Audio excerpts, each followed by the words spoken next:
ਹਰ ਇੱਕ ਚੀਜ਼ ਨੂੰ ਹੀ ਜਦੋਂ ਦੇਖਦੇ ਹਾਂ ਤਾਂ ਆਪਾਂ ਉਹਨੂੰ ਹਮੇਸ਼ਾ ਸਮਾਜਿਕ ਨਜ਼ਰੀਏ ਤੋਂ ਜਾਂ ਸਮਾਜਿਕ ਪੱਖ ਤੋਂ ਹੀ ਉਹਨੂੰ ਤੋਲ ਕੇ ਦੇਖਦੇ ਹਾਂ ਨਾ। ਬਿਲਕੁਲ। ਆਪਾਂ ਮਾਨਸਿਕ ਪੱਖ ਤੋਂ ਕਦੇ ਨਹੀਂ ਸੋਚਦੇ ਹੈਗੇ। ਅਸੀਂ ਅਜੇ ਤੱਕ ਇਹ ਸਮਝਦੇ ਹੀ ਨਹੀਂ ਹੈਗੇ ਕਿ ਕਿਸੇ ਨੂੰ ਸਰੀਰਕ ਸੱਟ ਦੇਣ ਨਾਲੋਂ ਜ਼ਿਆਦਾ ਮਤਲਬ ਵੱਡਾ ਟੌਰਚਰ ਆ ਜਿਹੜਾ ਮਾਨਸਿਕ ਹੁੰਦਾ ਹੈ ਨਾ। ਆਪਾਂ ਕਦੇ ਇਹ ਨਹੀਂ ਸੋਚਿਆ ਹੈਗਾ ਵੀ ਜੇ ਔਰਤ ਘਰੋਂ ਬਾਹਰ ਕੰਮ ਕਰਨ ਦੇ ਲਈ ਨਿਕਲੀ ਤਾਂ ਉਹ ਫਾਈਨੈਂਸ਼ੀਅਲੀ ਇੰਡੀਪੈਂਡੈਂਟ ਹੋਈ ਤਾਂ ਉਹ ਡੋਮੈਸਟਿਕ ਵਾਇਲੈਂਸ ਤੋਂ ਵੀ ਬਰੀ ਹੋਈ ਆ। ਕਈ ਵਾਰੀ ਨਾ ਛੋਟੀਆਂ-ਛੋਟੀਆਂ ਗੱਲਾਂ ਵਾਪਰੀਆਂ ਹੁੰਦੀਆਂ ਤੁਹਾਡੇ ਬਚਪਨ 'ਚ ਤੇ ਉਹ ਤੁਹਾਨੂੰ ਕਿੰਨੇ ਸਾਲਾਂ ਤੱਕ ਯਾਦ ਰਹਿੰਦੀਆਂ ਨੇ। ਕੋਈ ਬੰਦਾ ਆਪਦੀ ਮਰਜ਼ੀ ਨਾਲ ਜਿਉਣਾ ਚਾਹੁੰਦਾ ਆ ਹੈਨਾ, ਉਹਦੀ ਵਜ੍ਹਾ ਨਾਲ ਉਹਦੇ ਘਰਦਿਆਂ ਦੀ ਇੱਜ਼ਤ, ਉਹਦੀ ਇੱਜ਼ਤ ਜਾਂ ਕਿਸੇ ਨੂੰ ਕੋਈ ਮਾਨਸਿਕ ਜਾਂ ਸਰੀਰਕ ਤੌਰ ਤੇ ਕੋਈ ਨੁਕਸਾਨ ਨਹੀਂ ਹੋ ਰਿਹਾ, ਬਸ ਉਹ ਆਪਦੇ ਅਨੁਸਾਰ ਜਿਉਣਾ ਚਾਹੁੰਦਾ ਆ ਹੈਨਾ। ਤੇ ਕੁਛ ਉਹ ਚਾਹੁੰਦਾ ਹੈ ਵੀ ਆਹ ਨਜ਼ਰਾਂ ਮੈਨੂੰ ਨਾ ਦੇਖਣ, ਕਹਿੰਦੇ ਇਹਦੇ 'ਚ ਗਲਤ ਕੀ ਆ। ਕਈ ਵਾਰ ਤੁਹਾਨੂੰ ਮਤਲਬ ਇੰਨੀ ਛੋਟੀ ਗੱਲ ਕਹਿ ਕੇ ਮੈਂ ਕਈ ਵਾਰ ਹੱਸਦੀ ਹੁੰਦੀ ਆ ਵੀ ਬੰਦਾ ਤੁਹਾਡੀ ਛਿੱਲ ਲਾ ਦਿੰਦਾ ਨਾ, ਵੀ ਤੁਹਾਡੇ ਲਈ ਬਹੁਤ ਛੋਟੀ ਹੁੰਦੀ ਆ ਪਰ ਉਹ ਸਾਹਮਣੇ ਵਾਲੇ ਤੇ ਕਿੱਡਾ ਅਸਰ ਕਰ ਗਈ ਸ਼ਾਇਦ ਤੁਸੀਂ ਸੋਚਦੇ ਵੀ ਨਹੀਂ ਹੈਗੇ ਇਹ ਚੀਜ਼। ਉਹਦੇ ਪਿੱਛੇ ਇੱਕ ਰੀਜ਼ਨ ਇਹ ਵੀ ਬਹੁਤ ਵੱਡਾ ਵਾ ਕਿਉਂਕਿ ਸਾਡੀਆਂ ਮਾਵਾਂ ਨੂੰ ਪੜ੍ਹਨ ਦਾ ਮੌਕਾ ਨਹੀਂ ਦਿੱਤਾ ਗਿਆ, ਉਹਨਾਂ ਦੀ ਪੜ੍ਹਨ ਦੀ ਇੱਛਾ ਨੂੰ ਹਮੇਸ਼ਾ ਦਬਾਇਆ ਗਿਆ। ਉਹ ਜਿਹੜੀ ਦੱਬੀ ਹੋਈ ਇੱਛਾ ਸੀ ਨਾ ਉਹ ਉਹਨਾਂ ਦੇ ਨਿਆਣਿਆਂ ਰਾਹੀਂ ਨਿਕਲਦੀ ਸੀ ਵੀ ਸਾਡੇ ਨਿਆਣੇ ਪੜ੍ਹਨ। ਇੱਕ ਜਨਾਨੀ ਦੇ ਪਹਿਲਾਂ ਜੇ ਕੁੜੀ ਹੋਈ ਆ ਤਾਂ ਜਦੋਂ ਦੂਜੀ ਵਾਰੀ ਪ੍ਰੈਗਨੈਂਟ ਹੁੰਦੀ ਆ ਤਾਂ ਉਹਨੂੰ ਤੁਹਾਨੂੰ ਪਤਾ ਕਿੰਨਾ ਸਟ੍ਰੈਸ ਹੁੰਦਾ ਇਸ ਚੀਜ਼ ਦਾ ਵੀ, ਜੇ ਉਹਦੇ ਦੂਜੀ ਵਾਰੀ ਵੀ ਕੁੜੀ ਹੋ ਜਾਂਦੀ ਆ ਤਾਂ ਪਰਿਵਾਰ ਵਾਲਿਆਂ ਦਾ ਇੱਕਦਮ ਰਵੱਈਆ ਕਿਵੇਂ ਉਸ ਲੇਡੀ ਲਈ ਬਦਲ ਜਾਂਦਾ। ਅਸੀਂ ਉਹਨਾਂ ਚੀਜ਼ਾਂ ਤੋਂ ਬਾਹਰ ਨਿਕਲ ਆਏ ਜਿਨ੍ਹਾਂ ਚੀਜ਼ਾਂ 'ਚ ਸਾਡੀਆਂ ਪਿਛਲੀਆਂ ਕਿੰਨੀਆਂ ਪੀੜ੍ਹੀਆਂ ਗਈਆਂ ਨੇ ਹੈਨਾ। ਤੇ ਅੱਜ ਵੀ ਬਹੁਤ ਸਾਰੀਆਂ ਕੁੜੀਆਂ ਨੂੰ ਘਰੋਂ ਇਜਾਜ਼ਤ ਨਹੀਂ ਹੈਗੀ ਕਿ ਪੜ੍ਹ ਲਿਖ ਕੇ ਉਹ ਆਪਦੀ ਪਸੰਦ ਦਾ ਕੋਈ ਕੰਮ ਕਰ ਸਕਣ ਹੈਨਾ।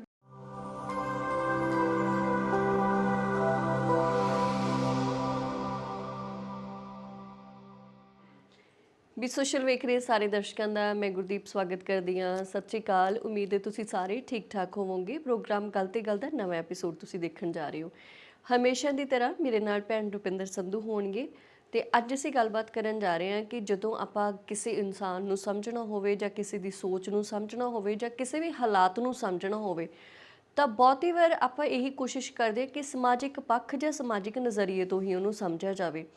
ਪਰ ਹਰ ਚੀਜ਼ ਦੇ ਦੋ ਪਹਿਲੂ ਹੁੰਦੇ ਨੇ। ਮੈਨੂੰ ਲੱਗਦਾ ਕਿ ਕੁਝ ਚੀਜ਼ਾਂ ਨੇ ਜਿਹੜੀਆਂ ਉਹ ਮਾਨਸਿਕ ਪੱਖ ਤੋਂ ਵਿਚਾਰੀਆਂ ਜਾਣੀਆਂ ਚਾਹੀਦੀਆਂ ਨੇ, ਮਾਨਸਿਕ ਨਜ਼ਰੀਏ ਤੋਂ ਦੇਖੀਆਂ ਜਾਣੀਆਂ ਚਾਹੀਦੀਆਂ ਨੇ। ਕੁਝ ਚੀਜ਼ਾਂ ਨੇ ਜਿਹੜੀਆਂ ਸਾਨੂੰ ਸਮਾਜਿਕ ਪੱਖ ਤੇ ਸਮਾਜਿਕ ਨਜ਼ਰੀਏ ਤੋਂ ਦੇਖੀਆਂ ਜਾਣੀਆਂ ਚਾਹੀਦੀਆਂ ਨੇ। ਸੋ ਅੱਜ ਇਸੇ ਵਿਸ਼ੇ ਦੇ ਉੱਪਰ ਅਸੀਂ ਗੱਲਬਾਤ ਕਰਾਂਗੇ ਅਤੇ ਵਿੱਚ ਤੁਹਾਨੂੰ ਹਵਾਲਾ ਮਿਲੇਗਾ ਹਾਲ ਹੀ ਦੇ ਵਿੱਚ ਰਿਲੀਜ਼ ਹੋਈ ਫਿਲਮ ਕਲੀ ਜੋਟਾ ਦਾ ਅਤੇ ਉਹਦੇ ਵਿੱਚ ਫਿਲਮਾਏ ਗਏ ਕੁਝ ਦ੍ਰਿਸ਼ਾਂ ਦਾ। ਰੁਪਿੰਦਰ ਭੈਣ ਉਹਨਾਂ ਨੂੰ ਜੀ ਆਏ ਕਹਿੰਦੇ ਆ। ਸਤਿ ਸ਼੍ਰੀ ਅਕਾਲ ਭੈਣੇ। ਸਤਿ ਸ਼੍ਰੀ ਅਕਾਲ ਦੀਪ, ਕੀ ਹਾਲ ਆ? ਵਧੀਆ, ਠੀਕ ਹੋ? ਤੁਸੀਂ ਕਿਵੇਂ ਹੋ? ਵਧੀਆ ਠੀਕ ਹੈ। ਆਪਾਂ ਨਾ ਹਾਲ ਚਾਲ ਨਾ ਪੁੱਛੇ ਕਰੀ ਫਿਰ ਮੇਰਾ ਹਾਸਾ ਮੇਰਾ ਹਾਸਾ ਨਿਕਲੇ ਤਾਂ ਕਿਉਂਕਿ ਆਪਾਂ 2-3 ਘੰਟੇ ਬੈਠ ਕੇ ਫਿਰ ਪ੍ਰੋਗਰਾਮ ਚ ਹਾਲ ਪੁੱਛਦੇ ਹਾਂ। ਬਿਲਕੁਲ।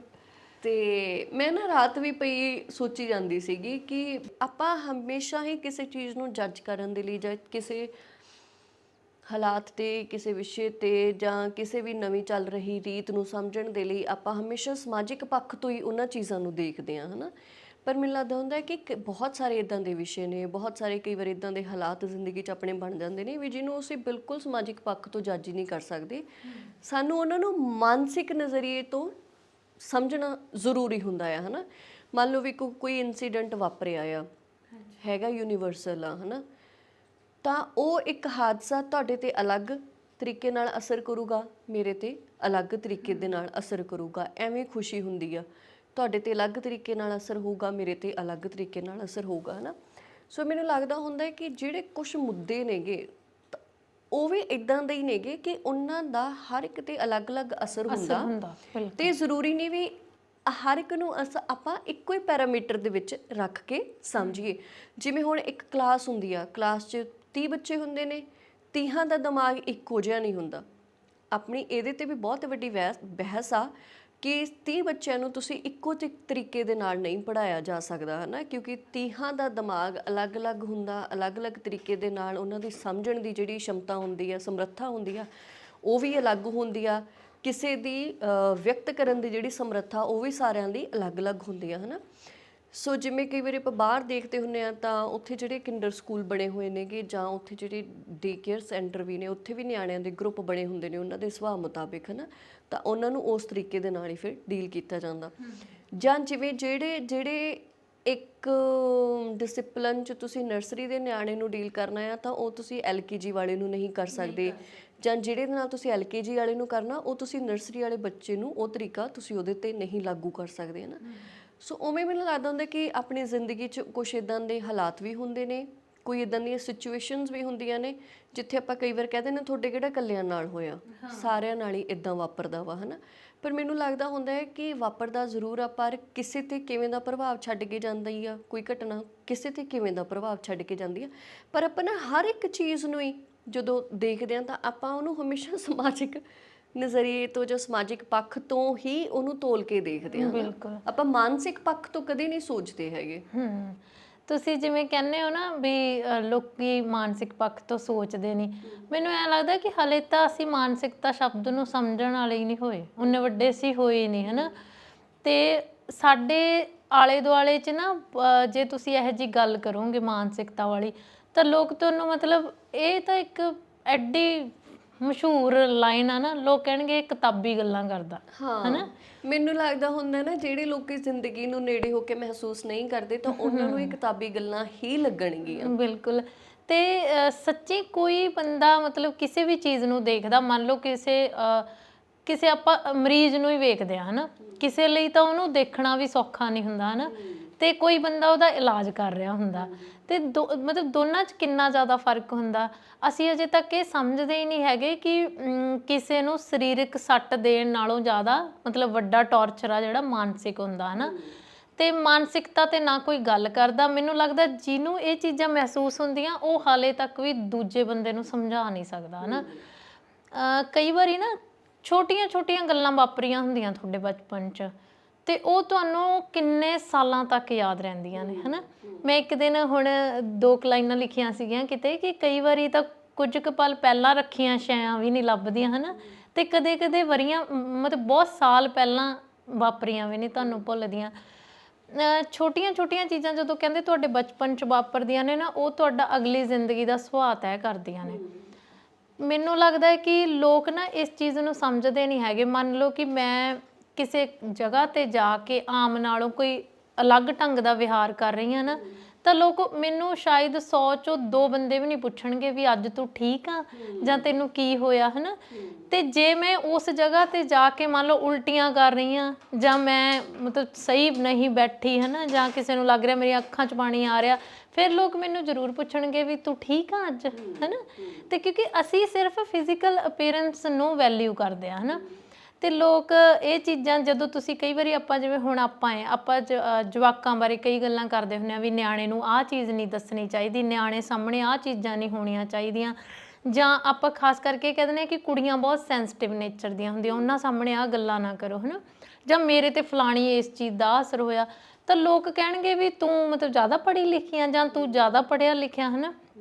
ਮੈਨੂੰ ਬਲਦੇਵ ਦੀ ਇੱਕ ਗੱਲ ਯਾਦ ਆਉਂਦੀ ਹੁੰਦੀ ਆ।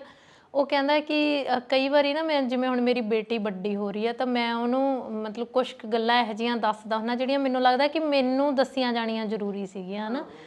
ਤੇ ਜਾਂ ਮੈਂ ਜਿਨ੍ਹਾਂ ਚੀਜ਼ਾਂ 'ਚੋਂ ਲੰਘਿਆ, ਹੈ ਨਾ, ਤਾਂ ਕਹਿੰਦਾ ਵੀ ਉੱਥੇ ਸਾਰੇ ਕਹਿਣਗੇ ਵੀ ਇਹ ਪਾਗਲ ਹੋ ਗਿਆ, ਹੈ ਨਾ, ਕਿਉਂਕਿ ਸਾਡੇ ਲੋਕਾਂ ਨੂੰ ਸਰੀਰ ਤੋਂ ਉੱਪਰ ਵਾਲੀ ਸ਼ੈ ਆ ਜਿਹੜੀ ਉਹ ਸਮਝ ਨਹੀਂ ਆਉਂਦੀ।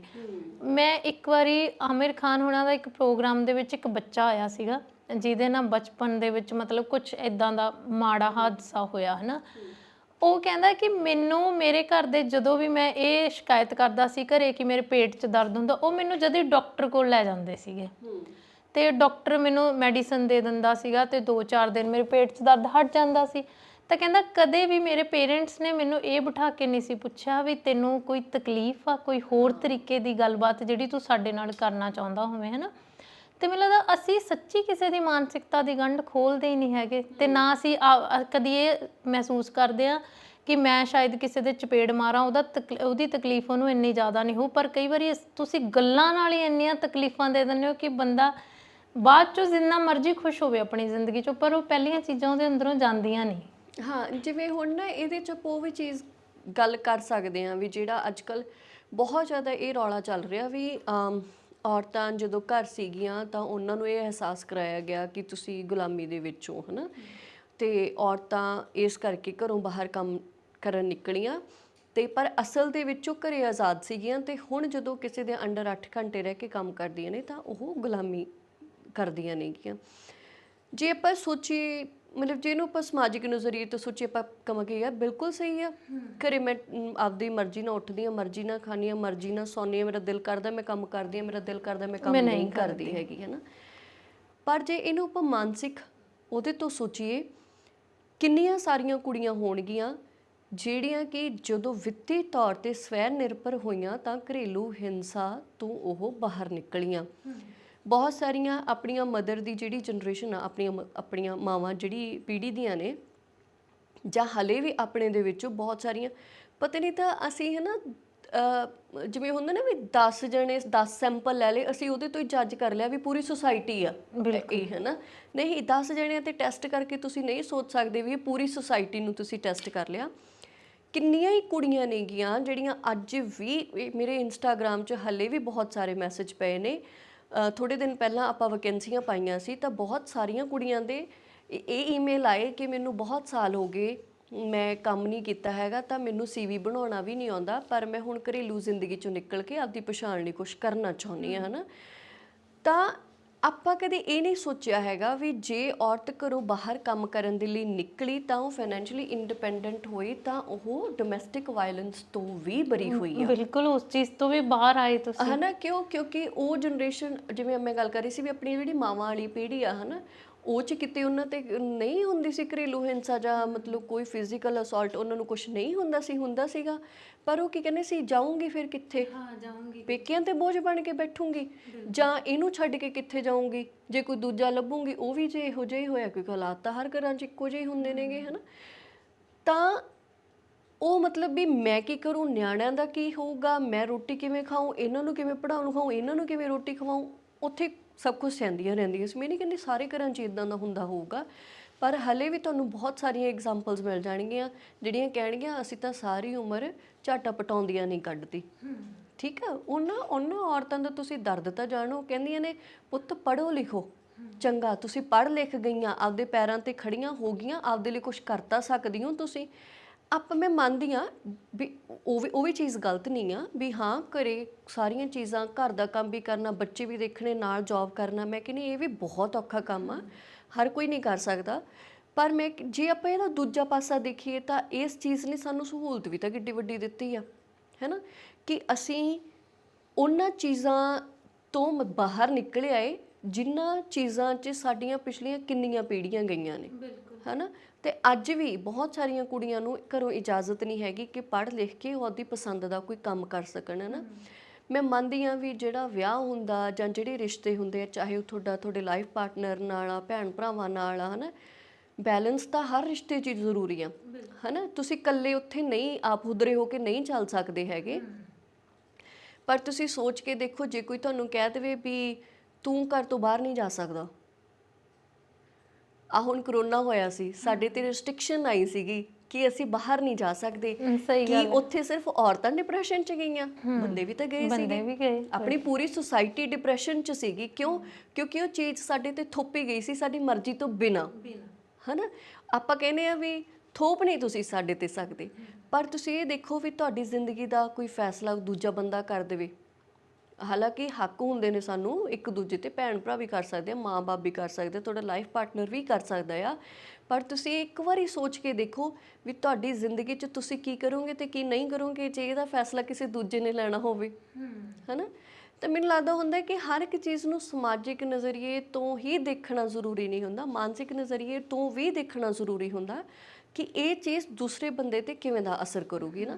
ਹੁਣ ਜਿਵੇਂ ਆਪਣੀ ਜਿਹੜੀ ਫਿਲਮ ਕਲੀ ਜੋਟਾ ਆ, ਉਹਦਾ ਕਲਾਈਮੈਕਸ ਇਹੀ ਆ, ਬਹੁਤ ਸਾਰੇ ਲੋਕਾਂ ਨੇ ਦੇਖ ਵੀ ਲਈ ਹੋਣੀ ਆ, ਤੇ ਜਿਹਨੇ ਨਹੀਂ ਦੇਖੀ ਆਪਾਂ ਸਪੋਇਲਰ ਤਾਂ ਨਹੀਂ ਦਿੰਦੇ, ਪਰ ਉਹਦੇ ਵਿੱਚ ਵੀ ਇਹ ਮਤਲਬ ਇਸ਼ੂ ਐਡਰੈਸ ਕੀਤਾ ਗਿਆ ਕਿ ਕੋਈ ਬੰਦਾ ਆਪਦੀ ਮਰਜ਼ੀ ਨਾਲ ਜਿਉਣਾ ਚਾਹੁੰਦਾ ਆ, ਹੈ ਨਾ, ਉਹਦੀ ਵਜ੍ਹਾ ਨਾਲ ਉਹਦੇ ਘਰਦਿਆਂ ਦੀ ਇੱਜ਼ਤ, ਉਹਦੀ ਇੱਜ਼ਤ ਜਾਂ ਕਿਸੇ ਨੂੰ ਕੋਈ ਮਾਨਸਿਕ ਜਾਂ ਸਰੀਰਕ ਤੌਰ ਤੇ ਕੋਈ ਨੁਕਸਾਨ ਨਹੀਂ ਹੋ ਰਿਹਾ, ਬਸ ਉਹ ਆਪਦੇ ਅਨੁਸਾਰ ਜਿਉਣਾ ਚਾਹੁੰਦਾ ਆ, ਹੈ ਨਾ।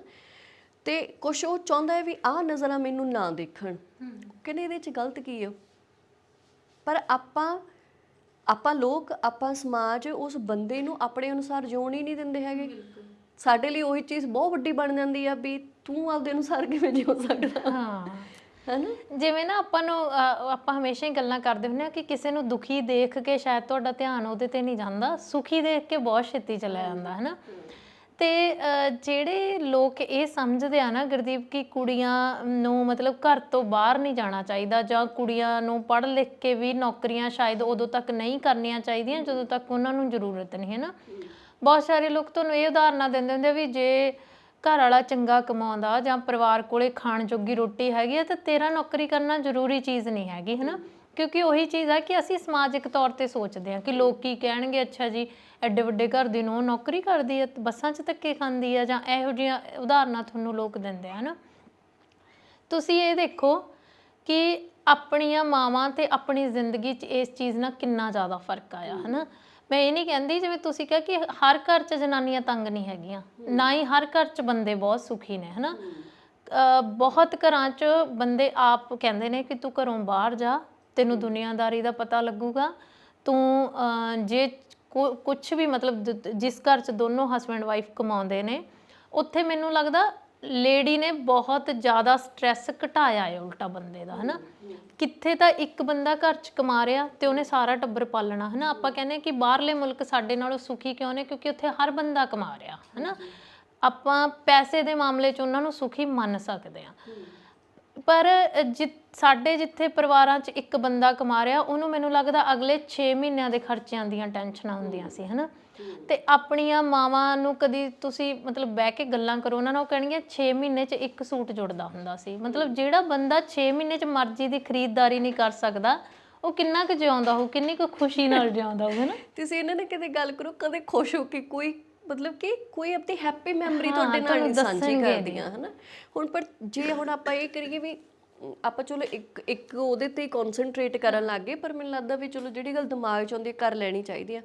ਮੈਂ ਰਾਤ ਪਈ ਐਵੇਂ ਸੋਚੀ ਜਾਵਾਂ ਵੀ ਜੇ ਹੁਣ ਔਰਤ ਘਰੋਂ ਕਮਾਉਣ ਨਿਕਲੀ ਆ ਤਾਂ ਕੀ ਪਰਿਵਾਰ ਨੂੰ ਤਾਂ ਕੋਈ ਫਾਇਦਾ ਨਹੀਂ ਹੋਇਆ। ਬਹੁਤ ਸਾਰੇ ਫਾਇਦੇ। ਤੁਸੀਂ ਇਹ ਦੇਖੋ ਜਦੋਂ ਸਾਂਝੇ ਟੱਬਰ ਹੁੰਦੇ ਸੀ, ਮੇਰੇ ਸਭ ਤੋਂ ਵੱਡੇ ਜਿਹੜੇ ਮਾਮਾ ਜੀ ਨੇਗੇ, ਤੇ ਉਹ ਹੁਣ ਜਿਵੇਂ ਸਾਡਾ ਉਦੋਂ ਨਾਨਕਾ ਪਰ ਹੁਣ ਤਾਂ ਚਲੋ ਸਾਰੇ ਵੱਖ-ਵੱਖ ਨੇ, ਜਦੋਂ ਸਾਂਝਾ ਪਰਿਵਾਰ ਸੀਗਾ, ਹਨਾ, ਤਾਂ ਸਾਰੀ ਜ਼ਿੰਮੇਵਾਰੀ ਉਹਨਾਂ ਤੇ ਸੀ।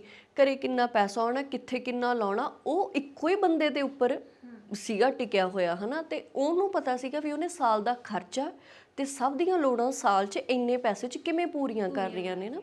ਤਾਂ ਉਹਨਾਂ ਦੀ ਇੰਨੀ ਉਮਰ ਹੋ ਗਈ, ਉਹਨਾਂ ਨੇ 5 ਰੁਪਏ ਦਾ ਚਾਹ ਦਾ ਕੱਪ ਵੀ ਕਦੇ ਬਾਹਰੋਂ ਨਹੀਂ ਸੀ ਪੀਤਾ। ਤਾਂ ਮੈਨੂੰ ਲੱਗਦਾ ਕਿ ਜਿੱਥੇ 8-9 ਪਰਿਵਾਰ ਦੇ 8-9 ਜੀਆਂ ਦੀ ਜ਼ਿੰਮੇਵਾਰੀ ਇੱਕ ਬੰਦੇ ਤੇ ਸੀਗੀ, ਤਾਂ ਹੁਣ ਉੱਥੇ ਹਰ ਕੋਈ ਆਪਣਾ ਆਪਣਾ ਭਾਰ ਆਪ ਢੋ ਰਿਹਾ। ਤਾਂ ਇਹ ਵੀ ਸਾਨੂੰ ਦੇਖਣਾ ਚਾਹੀਦਾ ਵਾ, ਹਨਾ। ਉਹ ਬੰਦਾ ਕਦੇ ਜ਼ਿੰਦਗੀ 'ਚ ਨਵਾਂ ਕੱਪੜਾ ਨਹੀਂ ਸੀ ਉਹਨੇ ਲਿਆ, ਕਿਉਂ? ਕਿਉਂਕਿ ਉਹਨੂੰ ਲੱਗਦਾ ਹੁੰਦਾ ਸੀਗਾ ਕਿ ਆਪਦੇ ਬਾਰੇ ਤਾਂ ਬੰਦਾ ਸੋਚ ਹੀ ਨਹੀਂ ਸੀ ਸਕਦਾ। ਉਹਨੂੰ ਐਂ ਹੁੰਦਾ ਸੀਗਾ ਕਿ ਮੈਂ ਬਾਕੀ ਜੀਆਂ ਦਾ ਦੇਖਣਾ, ਮੇਰੇ ਵੱਲ ਸਾਰੇ ਦੇਖਦੇ ਨੇ, ਮੈਂ ਬਾਕੀਆਂ ਦਾ ਸਭ ਪੂਰਾ ਕਰਕੇ ਰੱਖਣਾ ਆ, ਹਨਾ। ਉਹ ਬੰਦੇ ਦੀ ਲਾਈਫ ਤਾਂ ਪੂਰੀ ਸੈਕਰੀਫਾਈਸ ਜੀ ਲੰਘ ਜਾਂਦੀ ਹੁੰਦੀ ਸੀਗੀ ਸਾਰੇ ਟੱਬਰ ਦੇ ਲਈ, ਹਨਾ। ਜੇ ਆਪਾਂ ਇਹ ਵੀ ਦੇਖੀਏ ਤਾਂ ਹੁਣ ਉਹ ਵੀ ਚੀਜ਼ਾਂ ਕਿੰਨੀਆਂ, ਚਲੋ ਹੁਣ ਪਰਿਵਾਰ ਆਪਣੇ ਛੋਟੇ ਹੋ ਗਏ, ਨਿਊਕਲੀਅਰ ਫੈਮਲੀਜ਼ ਹੋ ਗਈਆਂ, ਪਰ ਹਲੇ ਵੀ ਜੇ ਆਪਾਂ ਸੋਚੀਏ ਵੀ ਜੇ ਆਪਾਂ ਕਈ ਵਾਰ ਕਹਿ ਦਿੰਦੇ ਹਾਂ ਵੀ ਜੇ ਕਿਤੇ ਆਪਣਾ ਘਰ ਵਾਲਾ ਕਹਿ ਦੇਵੇ ਵੀ ਮੈਂ ਨਹੀਂ ਕਮਾਉਣਾ ਹੈਗਾ, ਹਨਾ, ਵੀ ਉਹ ਕਹਿ ਹੀ ਨਹੀਂ ਸਕਦੇ, ਕਿਉਂਕਿ ਮਨ ਵੀ ਉਹੀ ਨਾ ਜਿਹੜੀ ਇੱਕ ਸਟੀਰੀਓਟਾਈਪ ਚੱਲੀ ਆ ਰਹੀ ਆ ਵੀ ਬੰਦੇ ਦੇ ਦਿਮਾਗ 'ਚ ਵੀ ਇਹ ਚੀਜ਼ਾਂ ਪਾਈਆਂ ਹੋਈਆਂ ਨੇ ਵੀ ਪੈਸਾ ਕਮਾ ਕੇ ਘਰੇ ਤੂੰ ਹੀ ਲੈ ਕੇ ਆਉਣਾ, ਪਹਿਲੀ ਜ਼ਿੰਮੇਵਾਰੀ ਤੇਰੀ ਆ। ਹਾਂ, ਘਰ ਦਾ ਜਿੰਨਾ ਖਰਚਾ ਤੂੰ ਹੀ ਚੱਕਣਾ ਆ, ਚਾਹੇ ਆਪਾਂ ਹੁਣ ਬਰੋਬਰ ਕਮਾਉਣੀਆਂ ਵਾ, ਪਰ ਆਪਣੇ ਦਿਮਾਗ ਤੇ ਕਦੇ ਇਹ ਸਟ੍ਰੈਸ ਤਾਂ ਨਹੀਂ ਆਇਆ ਵੀ ਮੈਂ ਆਪਣੀ ਜੌਬ ਨਹੀਂ ਛੱਡ ਸਕਦੀ ਹੈਗੀ, ਜਾਂ ਆਹ ਘਰ ਦਾ ਖਰਚਾ ਇਹ ਮੇਰੇ ਤੇ ਬੰਨ੍ਹਤਾ ਉਹਨਾਂ ਨੇ ਵੀ ਜੇ ਤੂੰ ਕਮਾਉਣਾ ਤਾਂ ਆਹ ਘਰ ਦਾ ਖਰਚਾ ਚੱਕ। ਆਪਾਂ ਆਪਣੇ ਲਈ ਕਮਾਉਂਦੇ ਆ, ਆਪਣੀਆਂ ਲੋੜਾਂ ਲਈ ਕਮਾਉਂਦੇ ਆ, ਜਾਂ ਜਿੱਥੇ ਕਿਤੇ ਆਪਾਂ ਨੂੰ ਲੱਗਦਾ ਹੁੰਦਾ ਆਪਾਂ ਉਹਨਾਂ ਕੁ ਹੱਥ ਘਰ ਵਟਾ ਦਿੰਦੇ ਆ, ਹਨਾ। ਤਾਂ ਉਹ ਬੰਦਿਆਂ ਬਾਰੇ ਵੀ ਤਾਂ ਤੁਸੀਂ ਸੋਚ ਕੇ ਦੇਖੋ ਨਾ, ਜਿਨ੍ਹਾਂ ਨੇ ਸਾਰੀ ਉਮਰ ਪਰਿਵਾਰ ਦੀਆਂ ਜ਼ਿੰਮੇਵਾਰੀਆਂ ਢੋਂਦਿਆਂ ਨਹੀਂ ਕੱਢਦੀਆਂ, ਹਨਾ। ਕਦੇ ਉਹਨਾਂ ਨੇ ਵਿਆਹ ਸ਼ਾਦੀ 'ਚ ਵੀ ਕੋਈ ਕੱਪੜਾ ਲੀੜਾ ਸਵਾ ਕੇ ਨਹੀਂ ਦੇਖਿਆ, ਕਿਸੇ ਰਿਸ਼ਤੇਦਾਰੀ 'ਚ ਉਹਨਾਂ ਨੇ ਕਦੇ ਰਾਤ ਨਹੀਂ ਕੱਟੀ। ਉਹ ਜੇ ਘਰੋਂ ਰੋਟੀ ਖਾ ਕੇ ਜਾਂਦੇ ਸੀ ਮਾਮਾ ਜੀ ਤਾਂ ਘਰੇ ਆ ਕੇ ਖਾਂਦੇ ਸੀ, ਚਾਹੇ ਪੂਰੀ ਦਿਹਾੜੀ ਬਾਹਰ ਲੰਘ ਜਾਂਦੀ ਸੀਗੀ। ਕਿਉਂ? ਕਿਉਂਕਿ ਉਹਨਾਂ ਨੂੰ 5 ਰੁਪਏ ਦਾ ਕੱਪ ਵੀ ਮਹਿੰਗਾ ਲੱਗਦਾ ਹੁੰਦਾ ਸੀਗਾ ਚਾਹ ਦਾ। ਉਹਨਾਂ ਨੂੰ ਆਉਂਦਾ ਸੀਗਾ ਕਿ ਫਿਰ ਆਏ ਤਾਂ ਘਰ ਹੀ ਉੱਜੜ ਜਾਊਗਾ, ਚਾਹੇ ਉਹ 5 ਰੁਪਏ ਸੀ। ਆਪਾਂ ਹੱਸਾਂਗੇ ਹੁਣ ਸੋਚ ਕੇ ਵੀ ਯਾਰ 5 ਰੁਪਏ ਦਾ ਕੱਪ, ਪਰ ਜਿਹਨੇ 10-12 ਜੀਆਂ ਦਾ ਹਿੱਲਾ ਵਸੀਲਾ ਦੇਖਣਾ ਤਾਂ ਉਹਨੂੰ 5 ਰੁਪਏ ਵੀ ਮਾਇਨੇ ਰੱਖਦੇ ਨੇ, ਬਹੁਤ ਵੱਡੇ ਲੱਗਦੇ ਆ। ਬਿਲਕੁਲ ਗੁਰਦੀਪ, ਇਹੀ ਚੀਜ਼ ਤਾਂ ਮੈਂ ਕਹਿ ਰਹੀ ਹਾਂ ਕਿ ਆਪਾਂ ਨਾ ਹੁਣ ਕਦੇ ਐ ਹੋਇਆ ਕਿ ਆਪਾਂ ਕਿਸੇ ਚੀਜ਼ ਨੂੰ 6-6 ਮਹੀਨੇ ਤਰਸੇ ਹੋਈਏ, ਹਨਾ। ਕਿਉਂਕਿ ਜੇ ਮੈਨੂੰ ਲੱਗਦਾ ਦੋਨਾਂ ਦੇ ਕਮਾਉਣ ਨਾਲ ਨਾ ਘਰ 'ਚ ਇਕੱਲਾ ਪੈਸਾ ਨਹੀਂ ਆਉਂਦਾ, ਸਮਝਦਾਰੀ ਵੀ ਆਉਂਦੀ ਆ। ਮੈਂ ਤੁਹਾਨੂੰ ਆਪਣਾ ਤਜਰਬਾ ਦੱਸਦੀ ਹਾਂ ਕਿ ਜਦੋਂ ਮੈਂ ਘਰੇ ਹੁੰਦੀ ਸੀ ਮੈਨੂੰ ਇਹ ਲੱਗਦਾ ਹੁੰਦਾ ਸੀ ਕਿ ਜੇ ਹਰ ਬੰਦਾ ਮੈਨੂੰ ਕਹਿ ਕੇ ਗਿਆ ਨਾ ਮੈਂ 10 ਮਿੰਟ 'ਚ ਆਇਆ, ਉਹ 10 ਮਿੰਟ 'ਚ ਹੀ ਘਰੇ ਆਉਣਾ ਚਾਹੀਦਾ। ਮਤਲਬ ਤੁਸੀਂ ਦੁਨੀਆਦਾਰੀ ਨੂੰ ਬਾਹਰ ਨਿਕਲ ਕੇ ਸਮਝਣੋਂ ਹੀ ਹਟ ਜਾਂਦੇ ਹੋ, ਹੈ ਨਾ। ਜਦੋਂ ਆਪਾਂ ਘਰੇ ਹੁੰਨੇ ਆ ਮਤਲਬ ਆਪਾਂ ਨੂੰ ਲੱਗਦਾ ਹੈ ਕਿ ਯਾਰ ਜਦੋਂ ਕੋਈ ਬਾਹਰੋਂ ਆਊਗਾ ਨਾ ਮੈਂ ਉਹਦੇ ਨਾਲ ਹੁਣ ਗੱਲ ਕਰੂੰਗਾ। ਤੁਸੀਂ ਉਸ ਟਾਈਮ ਪੂਰਾ ਦਿਨ ਭਰੇ ਪਏ ਹੁੰਦੇ ਹੋ ਤੇ ਤੁਹਾਨੂੰ ਇੱਕ ਬੰਦਾ ਚਾਹੀਦਾ ਹੁੰਦਾ ਗੱਲ ਕਰਨ ਲਈ, ਹੈ ਨਾ। ਸਵੇਰ ਦੀ ਛੋਟੀ ਜਿਹੀ ਸਮੱਸਿਆ ਸ਼ਾਮ ਤੱਕ ਤੁਹਾਡੇ ਦਿਮਾਗ 'ਚ ਅਟਕੀ ਪਈ ਹੁੰਦੀ ਆ, ਮਤਲਬ ਤੁਸੀਂ ਉਹਦੇ ਨਾਲ ਕਿੰਨਾ ਘੁਲ ਚੁੱਕੇ ਹੁੰਦੇ ਹੋ ਤੁਸੀਂ ਕਿਸੇ ਨੂੰ ਦੱਸ ਨਹੀਂ ਸਕਦੇ। ਤੇ ਜਦੋਂ ਹੁਣ ਆਪਾਂ ਕੰਮ ਕਰਦੇ ਆ ਆਪਸ ਵਿੱਚ ਕਿੰਨੀਆਂ ਗੱਲਾਂ ਹੋ ਜਾਂਦੀਆਂ ਨੇ, ਘਰੇ ਜਾ ਕੇ ਕਈ ਵਾਰ ਕੋਈ ਬੁਲਾਵੇ ਵੀ ਨਾ ਤਾਂ ਵੀ ਨਹੀਂ ਹੁੰਦਾ ਵੀ ਯਾਰ ਇਹਨੇ ਮੈਨੂੰ ਬੁਲਾਇਆ ਕਿਉਂ ਨਹੀਂ, ਹੈ ਨਾ। ਤੇ ਮੈਨੂੰ ਤਾਂ ਐਂ ਲੱਗਦਾ ਕਿ ਸੱਚੀ ਸਗੋਂ ਜੇ ਕੁੜੀਆਂ ਵੀ ਕੰਮ ਕਰਦੀਆਂ ਨੇ ਤਾਂ ਉਹਨਾਂ ਨੇ ਵੀ ਬੰਦਿਆਂ ਦੇ ਭਾਰ ਨੂੰ ਘਟਾਇਆ ਹੈ, ਹਰ ਤਰ੍ਹਾਂ ਦੇ ਭਾਰ ਨੂੰ ਘਟਾਇਆ। ਤੁਸੀਂ ਆਪਦੇ ਬਾਹਰ ਜਾਂਦੇ ਹੋ ਕਿੰਨੇ ਕੌਨਫੀਡੈਂਟ ਹੁੰਦੇ ਹੋ, ਆਪਦੇ ਨਿਆਣਿਆਂ ਦੀਆਂ ਕਿੰਨੀਆਂ ਜ਼ਿੰਮੇਵਾਰੀਆਂ ਤੁਸੀਂ ਆਪ ਕਰਦੇ ਹੋ। ਆਪਣੇ ਮੰਮੀ ਹੁਣੀ ਪਰਚੀ ਤੇ ਸੌਦਾ ਲਿਖ ਕੇ ਦਿੰਦੇ ਹੁੰਦੇ ਸੀ ਵੀ ਡੈਡੀ ਹੁਣੀ ਸ਼ਹਿਰ ਜਾਣਗੇ ਤਾਂ ਚੀਜ਼ਾਂ ਲੈ ਕੇ ਆਉਣਗੇ। ਜਾਂ ਤੁਹਾਨੂੰ ਯਾਦ ਆ ਵੀ ਆਪਣੇ ਸਕੂਲਾਂ 'ਚ ਕਦੇ ਮਾਵਾਂ ਗਈਆਂ ਹੋਣਗੀਆਂ। ਮੈਨੂੰ ਆਪਾਂ ਬਹੁਤ ਸਾਰੀਆਂ ਕੁੜੀਆਂ ਬਹੁਤ ਸਾਰੀਆਂ ਇੰਟਰਵਿਊ 'ਚ ਇਹ ਗੱਲਾਂ ਕਰਦੀਆਂ ਹੁੰਦੀਆਂ ਨੇ ਕਿ ਸਾਡੀ ਮਾਵਾਂ ਦੇ ਪਸੰਦੀਦਾ ਰੰਗ ਕਿਹੜੇ ਸੀ ਸਾਨੂੰ ਹੁਣ ਪਤਾ ਲੱਗੇ ਨੇ, ਨਾ। ਕਿਉਂਕਿ ਅਸੀਂ ਕਦੀ ਉਹਨਾਂ ਨੂੰ ਕਹਿੰਦੇ ਹੀ ਨਹੀਂ ਸੁਣਿਆ ਵੀ ਮੈਨੂੰ ਆਹ ਰੰਗ ਪਸੰਦ ਸੀ, ਮੈਨੂੰ ਇਹੋ ਜਿਹਾ ਕੱਪੜਾ ਲਿਆ ਦਿਓ। ਹੁਣ ਸਾਡੇ ਨਿੱਕੇ ਨਿੱਕੇ ਬੱਚਿਆਂ ਨੂੰ ਪਤਾ ਕਿ ਸਾਡੀ ਮਾਂ ਦਾ ਫੇਵਰੇਟ ਕਲਰ ਕਿਹੜਾ ਹੈ, ਹੈ ਨਾ। ਤੇ ਮੈਨੂੰ ਜੇ ਹੁਣ ਵੀ ਤੁਸੀਂ ਆਪਣੇ ਮੰਮੀ ਨੂੰ ਪੁੱਛੋਗੇ ਜਾਂ ਮੇਰੀ ਮੰਮੀ ਨੂੰ ਮੈਂ ਪੁੱਛੂੰਗੀ ਉਹ ਕਹਿਣਗੇ ਲਿਆ ਦੀ ਪਿਸਤਾ ਜਿਹਾ ਜਿਹੜਾ ਮਤਲਬ ਸਾਰੀ ਦੁਨੀਆ ਪਾਉਂਦੀ ਹੈ ਨਾ, ਜਿਹੜਾ ਸਾਡੇ ਵਰਗਿਆਂ ਦੇ ਚੰਗਾ ਲੱਗਦਾ। ਮਤਲਬ ਜੇ ਉਸ ਤੋਂ ਹਟ ਕੇ ਉਹਨਾਂ ਨੇ ਕਦੀ ਕੁਛ ਟਰਾਈ ਕੀਤਾ ਹੋਵੇ ਜ਼ਿੰਦਗੀ 'ਚ ਤਾਂ ਹੀ ਆ। ਤੇ ਸਭ ਤੋਂ ਵੱਡੀ ਚੀਜ਼ ਆ ਗੁਰਦੀਪ ਕਿ ਸੱਚੀ ਜਿਹੜਾ ਤਸ਼ੱਦਦ ਮਾਨਸਿਕ ਹੁੰਦਾ ਨਾ ਉਹ ਜ਼ਰੂਰੀ ਨਹੀਂ ਹੁੰਦਾ ਕਿ ਤੁਹਾਨੂੰ ਕੋਈ ਕੁਛ ਗਲਤ ਬੋਲ ਕੇ ਕਰੂਗਾ ਜਾਂ ਤੁਹਾਡੀ ਘਰ 'ਚ ਸੁਣੀ ਨਹੀਂ ਜਾਊ ਉਸ ਚੀਜ਼ 'ਤੇ। ਪੜ੍ਹੇ ਲਿਖੇ ਹੋ ਕੇ ਘਰੇ ਬੈਠਣਾ ਵੀ ਤਸ਼ੱਦਦ ਆ ਦਿਮਾਗ 'ਤੇ, ਹੈ ਨਾ। ਅਤੇ ਤੁਸੀਂ ਤੁਹਾਡੇ ਕੋਲ ਕੋਈ ਕੰਮ ਹੀ ਨਹੀਂ ਕਿ ਤੁਸੀਂ ਰੋਜ਼ ਘਰੋਂ ਬਾਹਰ ਜਾ ਸਕੋ, ਉਹ ਵੀ ਬਹੁਤ ਵੱਡਾ ਤਸ਼ੱਦਦ ਆ। ਮੈਨੂੰ ਲੱਗਦਾ ਕਿ ਜਿਵੇਂ ਆਪਾਂ ਕਰੋਨਾ 'ਚ ਤੁਸੀਂ ਕਿਹਾ ਨਾ ਆਪਾਂ ਗੇਟ 'ਤੇ ਕਿੰਨੇ ਦਿਨਾਂ ਬਾਅਦ ਗਏ ਸੀ ਸਾਨੂੰ ਯਾਦ ਨਹੀਂ। ਮੈਨੂੰ ਲੱਗਦਾ ਕਿ ਹਰ ਬੰਦਾ ਚਾਹੇ ਉਹ ਬੰਦਾ ਹੈ ਚਾਹੇ ਉਹ ਕੁੜੀ ਜੇ ਉਹ ਘਰੇ ਆ ਨਾ ਉਹਨੂੰ ਵੀ ਕਈ ਵਾਰ ਪਤਾ ਨਹੀਂ ਹੁੰਦਾ ਕਿ ਉਹ ਬੂਹੇ 'ਤੇ ਕਿੰਨੇ ਦਿਨ ਬਾਅਦ ਗਈ ਆ, ਹੈ ਨਾ। ਉਹਦੇ ਲਈ ਸਬਜ਼ੀ ਖਰੀਦ ਕੇ ਲਿਆਉਣਾ ਵੀ ਪਿਕਨਿਕ ਹੁੰਦਾ ਅਤੇ ਕਿੰਨੀਆਂ ਚੀਜ਼ਾਂ ਨੇ ਉਹਦੇ ਦਿਮਾਗ 'ਚੋਂ ਰਿਲੀਜ਼ ਹੀ ਨਹੀਂ ਹੁੰਦੀਆਂ ਕਦੇ, ਨਾ ਉਹਨਾਂ ਨੂੰ ਨੋਟਿਸ ਕੀਤਾ ਜਾਂਦਾ, ਹੈ ਨਾ। ਜਿਵੇਂ ਮੈਂ ਤੁਹਾਨੂੰ ਦੱਸਿਆ ਕਿ ਡਾਕਟਰ ਮਮਤਾ ਸ਼ਰਮਾ ਉਹਨਾਂ ਨੇ ਆਪਣੀ ਇੱਕ ਦੋਸਤ ਦੀ ਗੱਲ ਸੁਣਾਈ ਸੀ। ਉਹ ਕਹਿੰਦੇ ਕਿ ਉਹਨੂੰ ਇੰਨਾ ਸਟਰੈਸ ਦਿੱਤਾ ਉਹਦੇ ਪਰਿਵਾਰ ਨੇ, ਹੈ ਨਾ, ਨਾਲੇ ਕਿ ਉਹ ਕਮਾਉਂਦੀ ਸੀ ਪੜ੍ਹੀ ਲਿਖੀ ਸੀਗੀ ਕਿ ਉਹ ਕਦੀ ਉਸ ਚੀਜ਼ 'ਤੇ ਮਤਲਬ ਜਤਾ ਨਹੀਂ ਸਕੇ ਕਿ ਮੈਨੂੰ ਇਸ ਚੀਜ਼ ਦੀ ਨਾਰਾਜ਼ਗੀ ਹੋ ਰਹੀ ਆ ਜਾਂ ਉਹ ਗੁੱਸਾ ਉਹਨੇ ਕਿਸੇ ਢੰਗ ਨਾਲ ਕਦੀ ਕੱਢਿਆ ਨਹੀਂ। ਕਹਿੰਦੇ ਅਖੀਰ 'ਤੇ ਉਹਦਾ ਅੰਤ ਇਹ ਸੀ ਕਿ PGI ਦੀ ਸਰਜਰੀ ਹੋਈ ਅਤੇ ਉਹਦੇ ਦਿਮਾਗ 'ਚ ਨਾੜਾਂ ਦਾ ਗੁੱਛਾ ਬਣਿਆ ਪਿਆ ਸੀਗਾ, ਹੈ ਨਾ। ਅਤੇ ਉਹ ਚੀਜ਼ਾਂ ਉਹਦੇ ਪਰਿਵਾਰ ਨੇ ਕਦੀ ਦੇਖੀਆਂ ਨਹੀਂ ਹੋਣਗੀਆਂ ਕਿਉਂਕਿ ਬਾਹਰੋਂ ਤੰਦਰੁਸਤ ਤੁਰਿਆ ਫਿਰਦਾ ਇਨਸਾਨ ਹੀ ਸਾਡੇ ਲਈ ਤੰਦਰੁਸਤ ਆ। ਅਸੀਂ ਉਸ ਤੋਂ ਪਾਰ ਦੇਖਣਾ ਹੀ ਨਹੀਂ ਚਾਹੁੰਦੇ ਜ਼ਿੰਦਗੀ ਨੂੰ, ਹੈ ਨਾ। ਜਿਵੇਂ ਹੁਣ ਫਿਲਮ ਕਲੀ ਜੋਟਾ 'ਚ ਵੀ ਇਹੀ ਚੀਜ਼ਾਂ ਨੇਗੀਆਂ ਕਿ ਜਿਹੜੀ ਸਰੀਰ ਦੀ ਸੱਟ ਆ ਬੰਦਾ ਦਿਖਾ ਕੇ ਕਹਿ ਸਕਦਾ ਵੀ ਦੇਖ ਤੂੰ ਮੈਨੂੰ ਕਿੱਡਾ ਨੁਕਸਾਨ ਦਿੱਤਾ, ਹੈ ਨਾ, ਜਾਂ ਦੇਖ ਮੈਨੂੰ ਕਿੰਨਾ ਦੁੱਖ ਹੋਇਆ ਜਾਂ ਦਰਦ ਤਕਲੀਫ ਹੋਈ ਇਸ ਚੀਜ਼ ਦੇ ਨਾਲ। ਕਹਿੰਦੇ ਮਨ ਦੀ ਸੱਟ ਬੰਦਾ ਕਿਵੇਂ ਦਿਖਾਊਗਾ, ਹੈ ਨਾ। ਬਹੁਤ ਸਾਰੀਆਂ ਚੀਜ਼ਾਂ ਨੇਗੀਆਂ ਜਿਵੇਂ ਹੁਣ ਘਰ 'ਚ ਜਿਹੜਾ ਮੂਹਰਲਾ ਬੰਦਾ ਜਾਂ ਜਿਵੇਂ ਮੰਨ ਲਓ ਹੁਣ ਆਪਣੇ ਹਸਬੈਂਡ ਨੇ ਜਾਂ ਉਦੋਂ ਪਿਛਲੇ ਪਰਿਵਾਰਾਂ 'ਚ ਆਪਣੇ ਫਾਦਰ ਸਾਰੇ ਘਰ ਦੀ ਜ਼ਿੰਮੇਵਾਰੀ ਚੱਕਦੇ ਸੀਗੇ, ਹੈ ਨਾ। ਤਾਂ ਉੱਥੇ ਵੀ ਆਪਾਂ ਕਹਿ ਦਿੰਦੇ ਹਾਂ ਕਈ ਵਾਰ ਬੜੇ ਸਖਤ ਹੋ ਕੇ ਕਹਿ ਦਿੰਦੇ ਹਾਂ ਤੁਹਾਡੀ ਜ਼ਿੰਮੇਵਾਰੀ ਸੀਗੀ, ਹੈ ਨਾ। ਜਾਂ ਜਿਵੇਂ ਜਦੋਂ ਲੇਡੀ ਬੱਚੇ ਪੈਦਾ ਕਰਦੀ ਹੈ ਤਾਂ ਆਪਾਂ ਨੂੰ ਪਤਾ ਨਾ ਵੀ ਆਪਾਂ ਕਿਹੜੇ ਕਿਹੜੇ ਮੈਂਟਲ ਟਰਾਮਾ 'ਚੋਂ ਨਿਕਲਦੇ ਹਾਂ ਉਸ ਟਾਈਮ 'ਤੇ। ਜਾਂ 10 ਚੋਂ 8 ਔਰਤਾਂ ਨੂੰ ਪੋਸਟਮਾਰਟਮ ਡਿਪਰੈਸ਼ਨ ਹੁੰਦਾ, ਬੱਚੇ ਤੋਂ ਬਾਅਦ ਉਹ ਤਣਾਅ 'ਚ ਚਲੇ ਜਾਂਦੀਆਂ ਨੇਗੀਆਂ ਨਾ, ਬਹੁਤ ਕਾਮਨ ਚੀਜ਼ ਆ। ਆਪਣੇ ਬਹੁਤ ਲੋਕੀ ਕਹਿ ਦਿੰਦੇ ਨੇ ਤੇਰੇ ਕਿਹੜਾ ਇਕੱਲੀ ਨਾਲ ਹੋਇਆ ਆ, ਹੈ ਨਾ। ਜਾਂ ਉਵੇਂ ਘਰ ਦੇ ਵਿੱਚ ਜਿਹੜੇ ਸਾਡੀ ਮੇਲ ਫਿਗਰ ਹੁੰਦੀ ਆ ਜਿਹੜਾ ਕਿ ਘਰ ਦਾ ਸਾਰਾ ਪ੍ਰਬੰਧ ਦੇਖ ਰਹੀ ਹੁੰਦੀ ਆ, ਆਪਾਂ ਉਹਨੂੰ ਵੀ ਬਹੁਤ ਫੋਰ ਗਰੰਟਡ ਲੈਂਦੇ ਹਾਂ। ਆਪਾਂ ਕਹਿੰਦੇ ਤੇਰੀ ਤਾਂ ਜ਼ਿੰਮੇਵਾਰੀ ਹੋਈ ਸੀਗੀ, ਹੈ ਨਾ। ਪਰ ਕਈ ਵਾਰੀ ਉਹ ਜ਼ਿੰਮੇਵਾਰੀਆਂ ਬੰਦਾ ਨਿਭਾਉਂਦਾ ਇੰਨਾ ਜ਼ਿਆਦਾ ਸਟੋਨ ਹਰਟਡ ਤੁਸੀਂ ਕਹਿ ਲਓ ਵੀ ਹੋ ਜਾਂਦਾ ਵੀ ਉਹਦੇ 'ਤੇ ਵੀ ਚੀਜ਼ਾਂ ਦਾ ਅਸਰ ਹੋਣੋਂ ਹਟ ਜਾਂਦਾ। ਆਪਾਂ ਕਦੇ ਦਿਮਾਗ 'ਚ ਇਹ ਚੀਜ਼ ਨਹੀਂ ਲੈ ਕੇ ਵੀ ਯਾਰ ਠੀਕ ਆ ਬੇਸ਼ੱਕ ਜ਼ਿੰਮੇਵਾਰੀ ਤੋਂ ਉਹਦੀ ਬਣਨੀ ਪਰ ਘੱਟੋ ਘੱਟ ਐਪਰੀਸੀਏਸ਼ਨ ਤਾਂ ਉਹ ਵੀ ਮੰਗਦਾ। ਬਿਲਕੁਲ।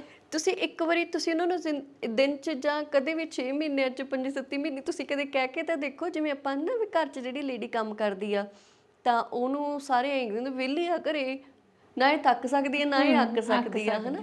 ਤਾਂ ਉਵੇਂ ਕਈ ਵਾਰ ਜਿਹੜਾ ਸਾਡਾ ਦੂਜਾ ਜੈਂਡਰ ਆ ਮੇਲ ਜੈਂਡਰ ਆ ਉਹਦੇ ਲਈ ਵੀ ਸਾਨੂੰ ਇਹ ਚੀਜ਼ਾਂ ਹੁੰਦੀਆਂ ਨੇ ਵੀ ਘਰ ਦੀ ਜ਼ਿੰਮੇਵਾਰੀ ਚੱਕ ਰਹੇ ਤੂੰ ਕਿਹੜਾ ਇਕੱਲਾ ਚੱਕ ਰਿਹਾ, ਪੂਰੀ ਦੁਨੀਆ ਹੀ ਐਂ ਕਰਦੀ ਆ, ਇਹ ਚੀਜ਼ ਤਾਂ ਆਈ ਹੋਈ ਤੁਹਾਡੇ ਹਿੱਸੇ ਆ ਜਾਂ ਇਹ ਚੀਜ਼ ਤਾਂ ਕਰਦੇ ਹੀ ਤੁਸੀਂ ਹੋ, ਹੈ ਨਾ। ਤਾਂ ਮੈਨੂੰ ਲੱਗਦਾ ਕਿ ਉੱਥੇ ਵੀ ਸਾਨੂੰ ਮਾਨਸਿਕ ਤੌਰ ਤੇ ਚੀਜ਼ਾਂ ਇਹ ਜ਼ਰੂਰੀ ਉਹੀ ਹੈ ਨਾ, ਫਿਰ ਤਾਂ ਅਸੀਂ ਸਮਾਜਿਕ ਰਟੀਆਂ ਰਟਾਈਆਂ ਚੀਜ਼ਾਂ ਅੱਗੇ ਲੈ ਕੇ ਜਾ ਰਹੇ ਹਾਂ, ਉੱਥੇ ਵੀ ਸਾਨੂੰ ਮਾਨਸਿਕ ਤੌਰ ਤੇ ਚੀਜ਼ਾਂ ਨੂੰ ਸਮਝਣ ਦੀ ਲੋੜ ਹੁੰਦੀ ਆ। ਜੇ ਆਪਾਂ ਕਿਸੇ ਤੋਂ ਐਪਰੀਸੀਏਸ਼ਨ ਮੰਗਦੇ ਹਾਂ ਤਾਂ ਮੈਨੂੰ ਲੱਗਦਾ ਕਿ ਸਾਨੂੰ ਐਪਰੀਸੀਏਸ਼ਨ ਦੇਣੀ ਵੀ ਆਉਣੀ ਚਾਹੀਦੀ ਆ। ਕਰਨਾ ਤਾਂ ਚਾਹੇ ਉਹਨੇ ਹੀ ਆ, ਉਹਨੂੰ ਵੀ ਪਤਾ ਆ ਵੀ ਮੇਰੇ ਪਰਿਵਾਰ ਦੀ ਜ਼ਿੰਮੇਵਾਰੀ ਮੈਂ ਹੀ ਚੱਕਣੀ ਹੈ ਨਾ। ਪਰ ਜੇ ਆਪਾਂ ਕਹਿ ਦਾਂਗੇ ਕਿ ਤੁਸੀਂ ਸਾਡੇ ਲਈ ਹੁਣ ਤੱਕ ਕਿੰਨਾ ਕੀਤਾ ਜਾਂ ਤੁਸੀਂ ਸਾਡੇ ਲਈ ਕਿੰਨਾ ਕੁਝ ਕਰ ਰਹੇ ਹੋ, ਹਨਾ, ਵੀ ਮਾਨਸਿਕ ਤੌਰ ਤੇ ਉਸ ਬੰਦੇ ਨੂੰ ਵੀ ਕਿੰਨਾ ਜ਼ਿਆਦਾ ਰਿਲੀਫ ਮਹਿਸੂਸ ਹੋਊਗਾ, ਹਨਾ। ਜਾਂ ਕਿਤੇ ਤੁਸੀਂ ਕਹਿ ਦੋ ਕਿ ਬਹੁਤ ਕਰ ਲਿਆ ਤੁਸੀਂ ਸਾਡੇ ਲਈ ਹੁਣ ਤੱਕ, ਹੁਣ ਸਾਡੀ ਵਾਰੀ ਆ, ਹਨਾ। ਮੇਰੇ ਮਦਰ ਨੇ ਇੰਡੀਆ ਆਉਣਾ ਸੀਗਾ ਹੁਣ, ਤੇ ਉਹ ਨਾ ਦਚਿੱਤੀ ਜਿਹੀ 'ਚ ਸੀਗੇ। ਉਹਨਾਂ ਨੂੰ ਆਏ ਸੀਗਾ ਵੀ ਜਿਵੇਂ ਹੁਣ ਭਰਾ ਦਾ ਬੇਟਾ, ਭੈਣ ਦੇ 2 ਬੱਚੇ ਨੇਗੇ, ਤਾਂ ਉਹਨਾਂ ਨੂੰ ਸੀਗਾ ਵੀ ਚਲੋ ਇਹ ਜਦੋਂ ਇਹ ਕੰਮਾਂ ਤੇ ਜਾਂਦੇ ਨੇ ਮੈਂ ਇਹਨਾਂ ਨੂੰ ਦੇਖ ਲੈਂਦੀ ਹਾਂ, ਹਨਾ, ਵੀ ਜੇ ਮੈਂ ਚਲੀ ਗਈ ਤਾਂ ਫਿਰ ਇਹਨਾਂ ਦਾ ਪਿੱਛੇ ਬਹੁਤ ਔਖਾ ਹੋ ਜਾਣਾ, ਹਨਾ। ਤਾਂ ਜਿਵੇਂ ਕਈ ਵਾਰੀ ਹੁੰਦਾ ਨਾ ਵੀ ਤੁਹਾਡੇ ਬੱਚਿਆਂ ਦੀ ਛੋਟੀ ਜਿਹੀ ਕਹੀ ਗੱਲ ਵੀ ਮਾਂ-ਬਾਪ ਨੂੰ ਕਿੱਡਾ ਹੌਸਲਾ ਦਿੰਦੀ ਆ, ਹਨਾ। ਤਾਂ ਮੇਰੀ ਭੈਣ ਨੇ ਮਤਲਬ ਮੰਮੀ ਐਂ ਦਚਿੱਤੀ ਜਿਹੀ 'ਚ ਸੀਗੇ ਵੀ ਤੁਹਾਨੂੰ ਫਿਰ ਔਖਾ ਹੋ ਜਾਣਾ, ਹਨਾ, ਤੁਸੀਂ ਵੀ ਨਿਆਣਿਆਂ ਨੂੰ ਕਿੱਥੇ ਛੱਡੋਗੇ, ਕਿਵੇਂ ਦੇਖੋਗੇ। ਤਾਂ ਮੇਰੀ ਭੈਣ ਕਹਿੰਦੀ ਤੁਸੀਂ ਹੁਣ ਤੱਕ ਜ਼ਿੰਦਗੀ 'ਚ ਸਾਡੇ ਲਈ ਬਹੁਤ ਕੁਝ ਛੱਡਿਆ ਵਾ, ਵੀ ਹੁਣ ਤੁਸੀਂ ਜਾਓ, ਹਨਾ। ਕਿਉਂਕਿ ਸਾਡੇ ਇੱਧਰ ਮਾਸੀ ਜੀ ਦੇ ਪੋਤੇ ਦਾ ਵਿਆਹ ਸੀਗਾ ਤੇ ਸਾਡਾ ਬੜਾ ਲਗਾਅ ਉਹਨਾਂ ਨਾਲ। ਕਹਿੰਦੇ ਸਾਡੇ ਲਈ ਤੁਸੀਂ ਬੜਾ ਕੁਝ ਛੱਡਿਆ, ਹੁਣ ਤੁਹਾਨੂੰ ਜਾਣਾ ਚਾਹੀਦਾ ਵਾ, ਹੁਣ ਅਸੀਂ ਆਪਣੀਆਂ ਜ਼ਿੰਮੇਵਾਰੀਆਂ ਆਪ ਚੱਕ ਸਕਦੇ ਹਾਂ ਨਾ। ਮੈਂ ਕਹਿੰਦੀ ਉਹ ਲਾਈਨ ਮੰਮੀ ਅੰਡਰਲਾਈਨ ਕਰਕੇ ਦੱਸ ਦੇ, ਹਨਾ। ਜਾਂ ਕਈ ਵਾਰੀ ਜੇ ਕਿਤੇ ਭਾਬੀ ਕਹਿ ਦੇਣ, ਹਨਾ, ਵੀ ਮੈਨੂੰ ਮੰਮੀ ਦਾ ਮੂੰਹ ਦੇਖ ਕੇ ਲੱਗ ਰਿਹਾ ਵੀ ਮੰਮੀ ਦਾ ਜੀ ਨਹੀਂ ਲੱਗਦਾ ਹੈਗਾ, ਹਨਾ, ਉਹ ਚੀਜ਼ ਮਾਂ-ਬਾਪ ਨੂੰ ਬਹੁਤ ਚੰਗੀ ਲੱਗਦੀ ਆ, ਹਨਾ। ਵੀ ਆਪਾਂ ਇਹ ਜ਼ਰੂਰੀ ਨਹੀਂ ਵੀ ਹਰ ਇੱਕ ਚੀਜ਼ ਨੂੰ ਤੁਸੀਂ ਸਮਾਜਿਕ ਨਜ਼ਰੀਏ ਤੋਂ ਜਾਂ ਸਮਾਜਿਕ ਪੱਖ ਤੋਂ ਹੀ ਦੇਖਣਾ ਹੁੰਦਾ। ਮੈਨੂੰ ਲੱਗਦਾ ਕਿ ਮਾਨਸਿਕ ਤੌਰ ਤੇ ਵੀ ਚੀਜ਼ਾਂ ਨੂੰ ਸਮਝਣਾ ਬਹੁਤ ਜ਼ਿਆਦਾ ਜ਼ਰੂਰੀ ਹੁੰਦਾ ਆ। ਗੁਰਦੀਪ, ਲੋਕੀ ਕਹਿੰਦੇ ਹੁੰਦੇ ਆ ਨਾ ਵੀ ਬੰਦਿਆਂ ਨੂੰ ਜ਼ਿਆਦਾ ਹਾਰਟ ਅਟੈਕ ਹੁੰਦੇ ਆ, ਹਨਾ। ਮੈਨੂੰ ਲੱਗਦਾ ਕਿ ਆਪਾਂ ਵੀ ਕਈ ਵਾਰੀ ਨਾ ਇੱਕ ਚੀਜ਼ ਤੇ ਜਿਵੇਂ ਤੁਸੀਂ ਕਿਹਾ ਕਿ ਪੱਕੇ ਹੋ ਜਾਣਾ ਵੀ ਜੇ ਘਰ ਦੀ ਜ਼ਿੰਮੇਵਾਰੀ ਬੰਦੇ ਦੀ ਆ ਤਾਂ ਉਹ ਸਿਰਫ ਬੰਦੇ ਦੀ ਆ, ਹਨਾ। ਤੇ ਐਵੇਂ ਆਪਾਂ ਹੋਰ ਬਹੁਤ ਸਾਰੀਆਂ ਚੀਜ਼ਾਂ 'ਚ ਪੱਕੇ ਆ। ਆਪਾਂ ਕੁੜੀ ਉਦਾਸ ਬੈਠੀ ਹੋਊਗੀ, ਆਪਾਂ ਉਹਨੂੰ ਜਾ ਕੇ ਝੱਟ ਪੁੱਛਦੇ ਆ ਯਾਰ ਤੈਨੂੰ ਕੀ ਹੋ ਗਿਆ, ਹਨਾ। ਤੁਸੀਂ ਮੇਰੇ ਸਾਹਮਣੇ ਪੈ ਜਾਓਗੇ, ਮੈਂ ਤੈਨੂੰ ਜਦ ਹੀ ਪੁੱਛੂੰਗੀ। ਘਰ 'ਚ ਬੰਦਾ ਵੀ ਉਦਾਸ ਬੈਠਾ ਹੋਊਗਾ ਤਾਂ ਲੋਕੀ ਕਹਿਣਗੇ ਤਾਂ ਸੁਭਾਅ ਇਦਾਂ ਦਾ, ਹਨਾ। ਆਪਾਂ ਕਦੀ ਮੇਲ ਨੂੰ ਨਹੀਂ ਪੁੱਛਦੇ ਹੈਗੇ ਵੀ ਤੈਨੂੰ ਅੱਜ ਬਾਹਰੋਂ ਕੋਈ ਸਟ੍ਰੈਸ ਆ ਜਾਂ ਤੂੰ ਕੋਈ ਗੱਲ ਕਰਨਾ ਚਾਹੁੰਦਾ। ਇਸੇ ਕਰਕੇ ਉਹਨਾਂ ਦੀ ਸ਼ੇਅਰ ਕਰਨ ਦੀ ਆਦਤ ਬਹੁਤ ਘੱਟ ਆਦਤ ਨਹੀਂ ਹੁੰਦੀ ਹੁੰਦੀ। ਛੋਟੇ ਹੁੰਦੇ ਮੈਨੂੰ ਲੱਗਦਾ ਕਿ ਅਸੀਂ ਨਾ ਆਪ ਹੀ ਕਹਿਣਾ ਸ਼ੁਰੂ ਕਰ ਦਿੰਦੇ ਹਾਂ, ਜਿਵੇਂ ਆਪਣੇ ਤਾਂ ਬਹੁਤ ਇਹ ਚੀਜ਼ ਖਾਸ ਮੰਨੀ ਜਾਂਦੀ ਹੈ ਕਿ ਮੁੰਡੇ ਨੂੰ ਰੋਣਾ ਨਹੀਂ ਚਾਹੀਦਾ, ਹਨਾ। ਜੇ ਬਾਹਰ ਨਿਆਣਾ ਤੁਹਾਡਾ 10-11 ਸਾਲ ਦਾ ਨਿਆਣਾ ਕਿਸੇ ਨਾਲ ਲੜ ਕੇ ਆਊ ਤੇ ਘਰੇ ਆ ਕੇ ਰੋਣ ਲੱਗ ਜਾਊ, ਤੁਸੀਂ ਉਹਨੂੰ ਇਹੀ ਕਹਾਂਗੇ ਕਿ ਤੂੰ 2 ਥੱਪੜ ਮਾਰ ਜਾ ਕੇ ਉਹਦੇ। ਆਪਾਂ ਕਦੀ ਨਹੀਂ ਕਹਿੰਦੇ ਵੀ ਕੋਈ ਗੱਲ ਨਹੀਂ, ਇਹ ਨੋਰਮਲ ਆ, ਜੇ ਤੈਨੂੰ ਰੋਣਾ ਆ ਵੀ ਗਿਆ ਤਾਂ ਕੋਈ ਚੱਕਰ ਨਹੀਂ ਹੈਗਾ, ਹਨਾ। ਤੇ ਬੰਦੇ ਆਪਣੇ ਸੱਚੀ ਕਿੰਨੇ ਜ਼ਿਆਦਾ ਸਟ੍ਰੈਸ ਨੇ ਜਿਹੜੇ ਉਹ ਕਿਸੇ ਨਾਲ ਸਾਂਝੇ ਨਹੀਂ ਕਰਦੇ, ਸਿਰਫ ਇਹ ਸੋਚ ਕੇ ਕਿ ਬੰਦਾ ਨਹੀਂ ਕਰ ਸਕਦਾ ਇੱਦਾਂ, ਹਨਾ, ਬੰਦਾ ਨਹੀਂ ਵੀਕ ਹੋ ਸਕਦਾ। ਮੈਂ ਆਇਆ ਨਹੀਂ ਕਹਿੰਦੀ ਕਿ ਸ਼ਾਇਦ ਇਹ ਚੀਜ਼ ਸਾਰਿਆਂ ਲਈ ਤੇ ਢੁੱਕਦੀ ਆ, ਪਰ ਤੁਸੀਂ ਦੇਖੋ ਕਿ ਮੈਂ ਤਾਂ ਬਹੁਤ ਹਾਲਾਤਾਂ 'ਚ 2-3 ਜਾਣਿਆਂ ਨੂੰ ਇਹੋ ਜਿਹਿਆਂ ਨੂੰ ਵੀ ਦੇਖਿਆ ਕਿ ਜਿਨ੍ਹਾਂ ਨੂੰ ਮੈਂ ਉਹਨਾਂ ਦੀ ਵਾਈਫ ਦੀ ਡੈਥ ਤੇ ਵੀ ਰੋਂਦੇ ਨਹੀਂ ਦੇਖਿਆ, ਹਨਾ। ਕਿੱਡੀ ਵੱਡੀ ਪੇਨ ਹੁੰਦੀ ਹੈ ਜ਼ਿੰਦਗੀ ਦੀ ਕਿ ਤੁਹਾਡਾ ਮਤਲਬ ਜੀਵਨ ਸਾਥੀ ਦੁਨੀਆ ਤੋਂ ਤੁਰ ਜਾਣਾ ਤੇ ਤੁਸੀਂ ਜਨਾਨੀਆਂ ਨੂੰ ਕਿਵੇਂ ਰੋਂਦੇ ਦੇਖੋਗੇ, ਹਨਾ।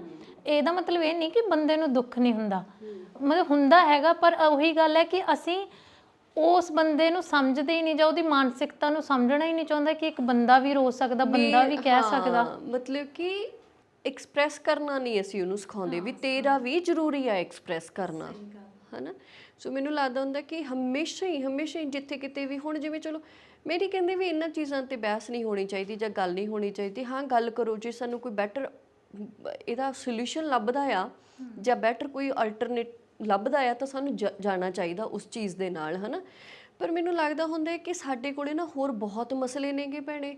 ਹਾਲੇ ਤੱਕ ਵੀ ਜੇ ਇੱਕ ਜਨਾਨੀ ਦੇ ਪਹਿਲਾਂ ਜੇ ਕੁੜੀ ਹੋਈ ਆ ਤਾਂ ਜਦੋਂ ਦੂਜੀ ਵਾਰੀ ਪ੍ਰੈਗਨੈਂਟ ਹੁੰਦੀ ਆ ਤਾਂ ਉਹਨੂੰ ਤੁਹਾਨੂੰ ਪਤਾ ਕਿੰਨਾ ਸਟ੍ਰੈਸ ਹੁੰਦਾ ਇਸ ਚੀਜ਼ ਦਾ ਵੀ। ਜੇ ਉਹਦੇ ਦੂਜੀ ਵਾਰੀ ਵੀ ਕੁੜੀ ਹੋ ਜਾਂਦੀ ਆ ਤਾਂ ਪਰਿਵਾਰ ਵਾਲਿਆਂ ਦਾ ਇੱਕਦਮ ਰਵੱਈਆ ਕਿਵੇਂ ਉਸ ਲੇਡੀ ਲਈ ਬਦਲ ਜਾਂਦਾ।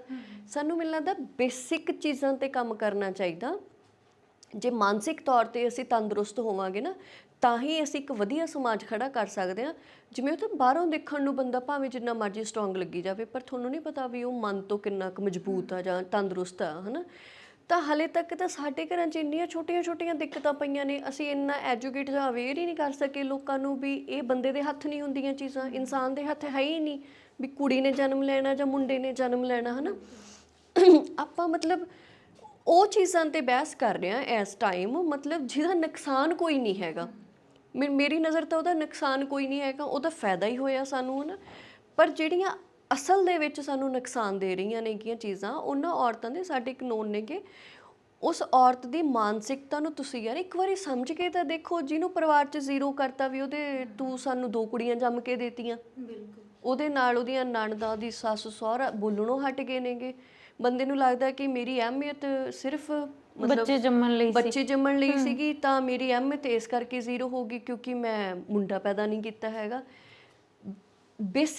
ਬੇਸਿਕ ਤੋਂ ਵੀ ਆਪਾਂ ਕਹਿ ਸਕਦੇ ਹਾਂ ਕਿ ਇਹ ਚੀਜ਼ਾਂ ਨੇ ਜਿਹੜੀਆਂ ਕਿ ਅੰਡਰਸਟੂਡ ਹੋਣੀਆਂ ਚਾਹੀਦੀਆਂ ਸੀਗੀਆਂ, ਪਰ ਸਾਨੂੰ ਜਾ ਕੇ ਕਹਿਣੀਆਂ ਪੈਂਦੀਆਂ ਨੇ, ਸਮਝਾਉਣੀਆਂ ਪੈਂਦੀਆਂ ਨੇ ਵੀ ਯਾਰ ਇਹ ਉਹਦੇ ਹੱਥ ਨਹੀਂ ਹੈਗੀਆਂ, ਹੈ ਨਾ।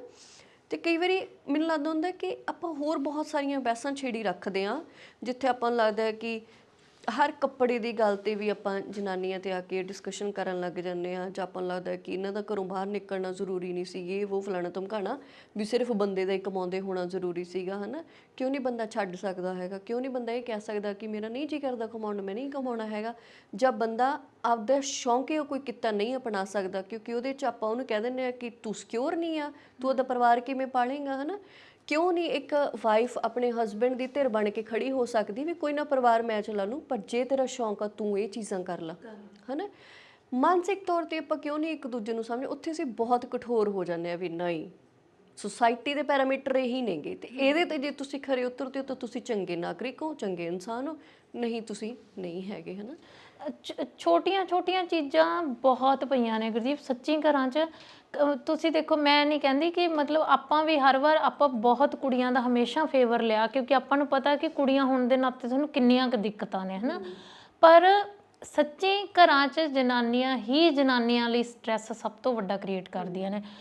ਮਤਲਬ ਕਦੇ ਮੈਨੂੰ ਲੱਗਦਾ ਕਿ ਸ਼ਾਇਦ ਹੀ ਕੋਈ ਇੱਕ ਬੀਬੀ ਸਮਝਦੀ ਹੋਊਗੀ ਕਿ ਜੇ ਮੈਂ ਕਿਸੇ ਦੂਜੀ ਮਤਲਬ ਕੋਈ ਘਰ 'ਚ ਨਵਾਂ ਵੀ ਜੀ ਆਇਆ, ਜਾਂ ਮੈਂ ਕਿਸੇ ਦੀ ਨੂੰਹ ਆ, ਮੈਂ ਸ਼ਾਇਦ ਹੀ ਕਦੀ ਸਮਝਾਂ ਕਿ ਮੈਂ ਆਪਣੀ ਸੱਸ ਨੂੰ ਮਾਂ ਤਰ੍ਹਾਂ ਵੀ ਸਮਝ ਲਾਂ, ਹੈ ਨਾ, ਕਿ ਉਹ ਮੇਰੀ ਮਾਂ ਵਰਗੀ ਆ, ਉਹਨੂੰ ਉਹ ਬਿਲਕੁਲ ਮੇਰੀ ਮਾਂ ਵਰਗੀਆਂ ਸਮੱਸਿਆਵਾਂ ਹੋ ਸਕਦੀਆਂ।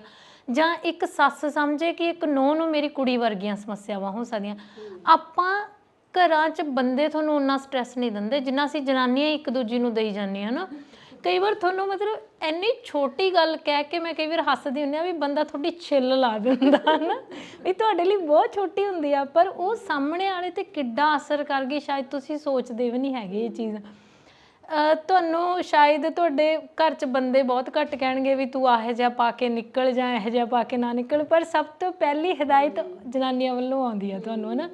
ਜੇ ਕਿਸੇ ਦੀ ਕੁੜੀ ਲੇਟ ਆਉਂਦੀ ਆ ਜਾਂ ਸਵੇਰੇ ਬਹੁਤ ਛੇਤੀ ਚਲੀ ਗਈ, ਤਾਂ ਉਹ ਸੁਣਨ ਲਈ ਵੀ ਉਹ ਵੀ ਤੁਹਾਨੂੰ ਆਂਢਣਾ ਗੁਆਂਢਣਾ ਜਨਾਨੀਆਂ ਦੱਸਣਗੀਆਂ ਕਿ ਯਾਰ ਇਹ ਚੀਜ਼ ਹੋਈ ਆ, ਹੈ ਨਾ।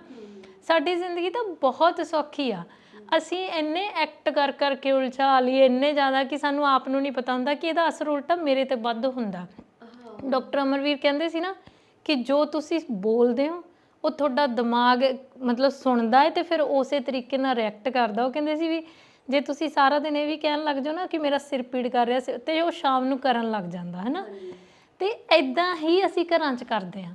ਅਸੀਂ ਇਹ ਨਹੀਂ ਕਦੀ ਵੀ ਸੋਚਦੇ ਯਾਰ ਅੱਜ ਦਾ ਦਿਨ ਮੈਨੂੰ ਮਿਲਿਆ, ਮੈਂ ਅੱਜ ਕੁਛ ਚੰਗਾ ਪੜ੍ਹੂੰਗਾ, ਚੰਗਾ ਲਿਖੂੰਗਾ ਜਾਂ ਚੰਗਾ ਖਾਊਂਗਾ, ਆਪਦੇ ਲਈ ਬਣਾਊਂਗਾ। ਆਪਾਂ ਸੋਚਦੇ ਯਾਰ ਇਹਨੂੰ ਕਿਵੇਂ ਦੁਖੀ ਕਰਾਂਗਾ ਸਾਰਾ ਦਿਨ, ਹੈ ਨਾ। ਇਹਦੀ ਜ਼ਿੰਦਗੀ ਅੱਜ ਕਿਵੇਂ ਮੈਂ ਪੂਰਾ ਇਹਦਾ ਦਿਨ ਆ ਜਿਹੜਾ 24 ਘੰਟੇ ਦਾ ਉਹ ਪੂਰਾ ਨਾਸ ਮਾਰ ਕੇ ਧਰ ਦੇਵਾਂ, ਹੈ ਨਾ। ਅਤੇ ਇਹ ਅਸੀਂ ਸਾਰਿਆਂ ਨਾਲ ਹੀ ਕਰਦੇ ਹਾਂ, ਸਾਡੇ ਘਰਾਂ 'ਚ ਖਾਸ ਕਰਕੇ ਸਾਡੇ ਨਾਲ ਹੁੰਦਾ, ਅਤੇ ਜਿਹਦੇ 'ਤੇ ਅਸੀਂ ਇੰਨੇ ਮਜਬੂਰ ਹੁੰਦੇ ਹਾਂ ਕਿ ਬਾਹਰ ਜਾ ਕੇ ਅਸੀਂ ਕਿਸੇ ਨੂੰ ਕਹਿ ਵੀ ਨਹੀਂ ਸਕਦੇ ਹੁੰਦੇ। ਅਸੀਂ ਕਹਿੰਦੇ ਨਹੀਂ ਜੀ ਸਭ ਕੁਛ ਬਹੁਤ ਚੰਗਾ, ਅਤੇ ਉਹ ਦੱਬਣਾ ਕਿੰਨਾ ਔਖਾ ਅੰਦਰ। ਮੈਂ ਕਹਿੰਦੀ ਹਾਂ ਵੀ ਕਿੰਨੀਆਂ ਨੇ ਕਿ ਜਿਹੜੀਆਂ ਸਾਨੂੰ ਮਤਲਬ ਕਿ ਸਾਡੇ ਸਮਾਜ 'ਚੋਂ ਚੀਜ਼ਾਂ ਖਤਮ ਹੋ ਜਾਣੀਆਂ ਚਾਹੀਦੀਆਂ ਨੇ, ਪਰ ਨਹੀਂ, ਫਿਰ ਅਸੀਂ ਉਹ ਹਜ਼ਾਰਾਂ ਸਾਲ ਪੁਰਾਣੀਆਂ ਚੀਜ਼ਾਂ ਚਾਹੁੰਦੇ ਹਾਂ ਕਿ ਉਹੀ ਅੱਜ ਦੀ 21ਵੀਂ ਸਦੀ ਦੇ ਵਿੱਚ ਹੋਣ, ਹੈ ਨਾ। ਮੈਨੂੰ ਲੱਗਦਾ ਕਿ ਉਹਦੇ ਨਾਲੋਂ ਤਾਂ ਹਾਲੇ ਵੀ ਆਪਾਂ ਇਹ ਡਿਸਕਸ਼ਨ ਕਰੀ ਜਾਂਦੇ ਹਾਂ ਕਿ ਕੁੜੀਆਂ ਨੂੰ ਪੜ੍ਹਨ ਦੀ ਇਜਾਜ਼ਤ ਨਹੀਂ ਹੋਣੀ ਚਾਹੀਦੀ, ਕੁੜੀਆਂ ਨੂੰ ਘਰੋਂ ਬਾਹਰ ਨਿਕਲਣ ਦੀ ਇਜਾਜ਼ਤ ਨਹੀਂ ਹੋਣੀ ਚਾਹੀਦੀ, ਕੁੜੀਆਂ ਨੂੰ ਕਮਾਉਣ ਦੀ ਇਜਾਜ਼ਤ ਨਹੀਂ ਹੋਣੀ ਚਾਹੀਦੀ। ਮੈਨੂੰ ਲੱਗਦਾ ਕਿ ਇਹਦੇ 'ਤੇ ਸਮਾਂ ਬਰਬਾਦ ਕਰਨ ਨਾਲੋਂ ਤੁਸੀਂ ਉਹਨਾਂ ਚੀਜ਼ਾਂ 'ਤੇ ਕੰਮ ਕਰੋ ਜਿਹੜੀਆਂ ਸਾਨੂੰ ਮਾਨਸਿਕ ਤੌਰ 'ਤੇ ਕਮਜ਼ੋਰ ਕਰ ਰਹੀਆਂ ਨੇ। ਘਰਾਂ ਦੇ ਛੋਟੇ ਹਾਲਾਤ ਨੇਗੇ ਅੱਜ ਵੀ, ਮਤਲਬ ਜਿਹੜੀਆਂ ਔਰਤਾਂ ਨੂੰ ਬੱਚਾ ਨਹੀਂ ਹੁੰਦਾ ਹੈਗਾ, ਆਪਾਂ ਇੱਕ ਜਿਹੜੀ ਫਰਟੀਲਿਟੀ ਸਪੈਸ਼ਲਿਸਟ ਇੱਕ ਲੇਡੀ ਸੀਗੀ, ਆਪਾਂ ਉਹਨਾਂ ਦੇ ਨਾਲ ਇੰਟਰਵਿਊ ਕੀਤੀ ਸੀ, ਨਵਜੋਤ ਭੈਣ ਉਹਨਾਂ ਦਾ ਨਾਮ ਸੀ। ਤੇ ਕਿ ਉਹ ਤੁਹਾਨੂੰ ਕਿਹੋ ਜਿਹੇ ਕਿੱਸੇ ਦੱਸਦੀਆਂ ਨੇਗੀਆਂ ਆ ਕੇ, ਹੈ ਨਾ। ਇੱਕ ਟਾਇਲਟ ਦਾ ਪਾਣੀ ਤੱਕ ਪੀਣ ਲਈ ਔਰਤਾਂ ਨੂੰ ਮਜਬੂਰ ਕੀਤਾ ਜਾਂਦਾ ਕਿ ਜਦੋਂ ਉਹਨਾਂ ਦੇ ਬੱਚਾ ਨਹੀਂ ਹੁੰਦਾ ਲੰਮਾ ਚਿਰ, ਹੈ ਨਾ। ਪਰ ਮਾਨਸਿਕ ਸਿਹਤ ਬਾਰੇ ਕੋਈ ਗੱਲ ਨਹੀਂ ਕਰਦਾ ਹੈਗਾ। ਤੁਹਾਨੂੰ ਨਹੀਂ ਲੱਗਦਾ ਕਿ ਸਰੀਰਕ ਤੌਰ ਤੇ ਨਾਲ ਸਾਨੂੰ ਮਾਨਸਿਕ ਤੌਰ ਤੇ ਵੀ ਸਾਡੀ ਸੁਸਾਇਟੀ ਨੂੰ ਸਟੇਬਲ ਕਰਨ ਦੀ ਤੇ ਮਜ਼ਬੂਤ ਕਰਨ ਦੀ ਲੋੜ ਆ। ਮੈਂ ਕਹਿੰਦੀ ਹਾਂ ਬਾਕੀ ਚੀਜ਼ਾਂ ਛੱਡ ਦਿਓ, ਪੜ੍ਹਾਈ ਲਿਖਾਈ ਦਾ ਕੋਈ ਨੁਕਸਾਨ ਨਹੀਂ ਹੋਇਆ ਹੈਗਾ ਨਾ। ਜਿਵੇਂ ਹੁਣ ਕਹਿ ਦਿੰਦੇ ਨੇ ਵੀ ਜਨਾਨੀਆਂ ਨੂੰ ਬੜਾ ਚਾਅ ਹੁੰਦਾ ਵਾ ਵੀ ਸਾਡਾ ਨਿਆਣਾ ਫਲਾਣੇ ਸਕੂਲ 'ਚ ਪੜ੍ਹੇ, ਫਲਾਣੇ ਉਹਦੇ 'ਚ ਕਰੇ, ਹੈ ਨਾ। ਮੈਂ ਇਹ ਕਹਿੰਦੀ ਹਾਂ ਪਤਾ ਉਹਨਾਂ 'ਚ ਕਿਉਂ ਚੀਜ਼ ਆਈ ਆ, ਕਿਉਂਕਿ ਉਹਨਾਂ ਦੀ ਪੜ੍ਹਨ ਦੀ ਇੱਛਾ ਹਮੇਸ਼ਾ ਦਬਾਈ ਗਈ ਆ। ਇਸ ਚੀਜ਼ ਨੂੰ ਕੋਈ ਨਹੀਂ ਸਮਝਣ ਨੂੰ ਤਿਆਰ ਹੈਗਾ ਵੀ ਲੇਡੀ ਨੂੰ ਕਿਉਂ ਹੁੰਦਾ ਮੇਰਾ ਬੱਚਾ ਪੜ੍ਹੇ। ਜਦੋਂ ਮੇਰੇ ਮਦਰ ਗੱਲ ਸੁਣਾਉਂਦੇ ਹੁੰਦੇ ਆ ਵੀ ਜਦੋਂ ਉਹਨਾਂ ਦਾ ਤੇ ਚਾਚੀ ਜੀ ਦਾ, ਉਹ ਦੋਵੇਂ ਇੱਕੋ ਸਮੇਂ ਤੇ ਪ੍ਰੈਗਨੈਂਟ ਸੀਗੀਆਂ, ਵੀ ਜਦੋਂ ਉਹਨਾਂ ਦੇ ਬੱਚੇ ਹੋਣ ਵਾਲੇ ਸੀ ਤਾਂ ਮੇਰੇ ਚਾਚੀ ਜੀ ਕਹਿੰਦੇ ਹੁੰਦੇ ਸੀ, ਕਿਉਂਕਿ ਜਿਵੇਂ ਉਦੋਂ ਪਰਿਵਾਰਾਂ 'ਚ ਬੱਚੇ ਜ਼ਿਆਦਾ ਹੁੰਦੇ ਸੀਗੇ, ਤਾਂ ਮੇਰੇ ਕੁਛ ਚਾਚੇ ਫਾਦਰ ਉਹਨਾਂ ਦੀ ਏਜ ਦਾ ਉਹਨਾਂ ਦਾ ਬਹੁਤ ਡਿਫਰੈਂਸ ਆ, ਅਤੇ ਉਦੋਂ ਉਹ ਪਬਲਿਕ ਸਕੂਲ 'ਚ ਪੜ੍ਹਦੇ ਹੁੰਦੇ ਸੀ। ਤਾਂ ਮੇਰੀ ਚਾਚੀ ਨੇ ਮੰਮੀ ਨੂੰ ਕਿਹਾ ਕਰਨਾ, ਭੈਣ ਜੀ ਆਪਣੇ ਨਿਆਣੇ ਵੀ ਅੰਗਰੇਜ਼ੀ ਸਕੂਲਾਂ 'ਚ ਪੜ੍ਹਨਗੇ, ਹੈ ਨਾ। ਆਪਾਂ ਇਹ ਗੱਲ ਬਹੁਤ ਆਸਾਨੀ ਨਾਲ ਕਹਿ ਦਿੰਦੇ। ਮੈਂ ਕਹਿੰਦੀ ਐਂ ਵੀ ਨਹੀਂ ਵੀ ਨਿਰੀਪੁਰੀ ਇਹੀ ਇੱਕ ਰੀਜ਼ਨ ਆ। ਹਾਂ, ਇਹ ਕਹਾਂ ਵੀ ਸੁਸਾਈਟਲ ਪ੍ਰਭਾਵ ਵੀ ਹੈਗਾ ਤੁਹਾਡੇ ਤੇ, ਵੀ ਤੁਹਾਨੂੰ ਸੁਸਾਇਟੀ 'ਚ ਬਹਿ ਕੇ ਗੱਲ ਕਰਨੀ ਚੰਗੀ ਲੱਗਦੀ ਕਿ ਫਲਾਣੇ ਸਕੂਲ ਸਾਡਾ ਬੱਚਾ ਪੜ੍ਹਦਾ, ਇਸ ਤੇ ਇੰਨੀ ਲੱਖ ਉਹਦੀ ਫੀਸ ਪੇ ਕਰਦੇ ਆ ਨਰਸਰੀ ਦੀ, ਹੈ ਨਾ।